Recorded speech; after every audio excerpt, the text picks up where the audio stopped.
Hello అందరికీ. So అంత అర్జెంట్‌గా ఎందుకు ట్రిప్ ప్లాన్ చేసుకున్నారు అని మీ ఎవరికైనా డౌట్ వచ్చిందా?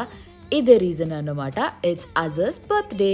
సో వై నాట్ వేరే ప్లేస్‌లో ఎందుకు సెలబ్రేట్ చేయకూడదు ఇదే బర్త్‌డే అని చెప్పేసి లగేజ్ అయితే ప్యాక్ చేసేసుకొని నెక్స్ట్ డే కార్ అయితే స్టార్ట్ చేసేసి వచ్చేసాం అనమాట. అండ్ అలానే 3 డేస్ ఊరికే అలా అయిపోయింది. అండ్ మార్నింగ్ అయితే అసలు ఈ వ్యూ చూసారా? జస్ట్ అద్దం దూరంలోనే మొత్తం సముద్రం అయితే కనిపించేస్తుంది ఇక్కడ మనకి. చాలా అనిపించింది. అంటే లైక్ కంప్లీట్‌గా సూదింగ్ ఎక్స్‌పీరియన్స్‌గా అనిపించిందనమాట. సన్‌రైజ్‌కే లెగుద్దాం అనుకున్నాం గానీ, నైట్ కేక్ కటింగ్ అంతా లేట్ అయింది. సో, అవ్వలేదది. బట్ ఎనీవేస్ ఇక్కడైతే ఇంట్లో పిల్లల కంటే ఈ డాగ్స్ అండ్ క్యాట్స్ ఈ యానిమల్స్‌తోనే ఎక్కువ time and also love, affection అయితే ఉంటుందనమాట. ఐ డోంట్ నో వై మరి. అండ్ అంతే ఈ లొకేషన్‌కి టాటా చెప్పేసి మన ఇంటికి హాయ్ హాయ్